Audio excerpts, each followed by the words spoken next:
Some good news to start the new year here at the Fuel Project. According to data from BookScan, while sales of printed books in the United States rose by 1% in 2024, Bible sales rose by an astonishing 22% compared to the previous year.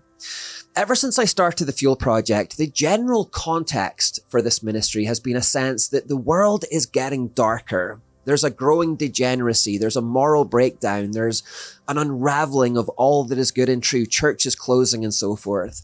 And so a lot of what we've covered on this channel over the years is how to remain salt and light within that growing darkness, how to stand firm, keep the faith, and refuse to bow to cultural pressure. It's been a part of my mission to try to encourage, nourish, and sustain the church through these dark and often depressing times. That's where the name Fuel comes from. It means something that encourages, nourishes, and sustains. And even though that's still the case, and there are clearly massive challenges ahead of us in the coming years, and while we're in no way seeing a revolution or revival yet, it's just nice to be able to see some positive news and to be able to report some positive news for a change, some little glimmers of hope. Perhaps if we were to allow ourselves to dream for just a moment, perhaps even some little green shoots of recovery. Last year, we looked at how Iranians are beginning to turn away from Islam, tens of thousands of mosques closing, and millions apparently turning to Christ. That is a good news story.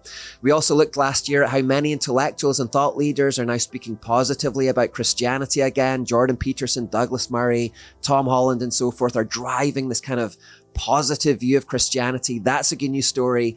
In the last series, I ended it by noting how many people online are kind of sensing a change in the air around this. There's a reawakening happening, a reawakening of interest in Christianity online. And so to hear this news, that this is translating into a surge of Bible sales, is just another feel-good story that I'm really happy to report.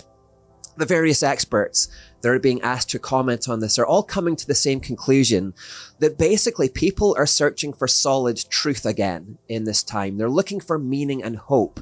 They're tired of the anxiety, depression, and meaninglessness that is a natural outworking and consequence of the new atheist movement that happened around 20 years ago or so. And there's a growing instinct that the answers they need are in the Word of God. I've been reading it every day since I bought it.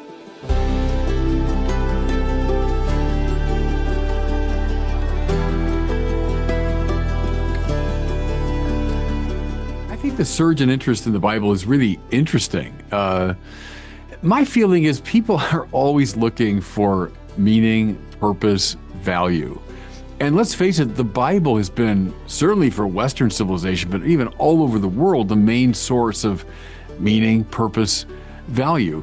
I also think, go back to the time of the new atheists, go back to like the early 2000s, and, a lot of people influencing younger folks who were saying, no God, we came from nothing, we're going back to nothing, there's no objective value, there's no purpose to life. Well, I think in the beginning, some people thought, oh great, stick it to the man, and I'm against religion. But when you take that message in, what are you left with? It's a complete nihilism.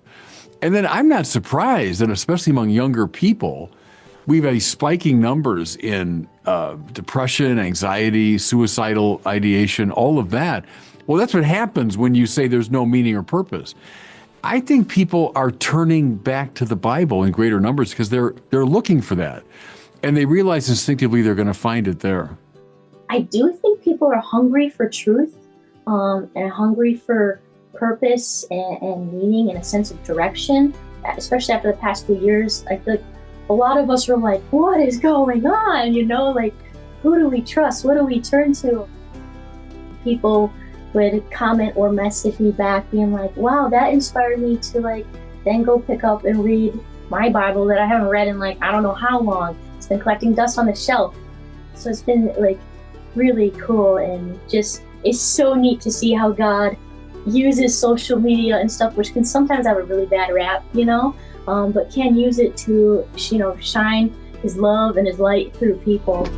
I saw Tim Allen post this a few months ago on X. It just reminded me of this. He said, never took the time in all my years to ever read and really read the Bible. Currently almost through the Jerusalem Bible, Old Testament and the prophets. Next up, the New Testament. So far, amazing and not at all what I was expecting. And then underneath, there was just this outpouring of love for the Bible, which I just found so encouraging to read. I loved reading everyone's testimonies of reading the Word of God. Someone said, I have to admit that it changed my life. I'd spent lots of time studying religions of every kind until I read the Bible. Amazing. That is how I got born again. Love the Bible. Same here, Tim.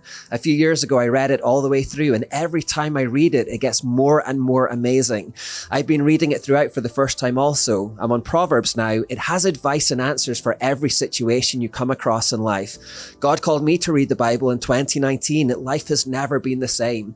So yeah, it's just so encouraging that so many people seem to be discovering or rediscovering the Word of God at this time. There's this passion, this appetite for it, which I just so love to hear about. And maybe we can all pray as a Fuel Project community that as all of these millions of people read it for the first time, 14.2 million new copies sold, and going into homes in the first 10 months of last year, maybe we could pray for those people, that God would open their hearts and eyes, that they would see it as the truth that they've been craving. It has the meaning, the purpose, and the hope that they've been searching for. Pray that this is not just a momentary trend, but something that leads to a real, lasting reawakening in our cities, towns, villages, nations, society, civilization, because as we all know, the world really, really needs this.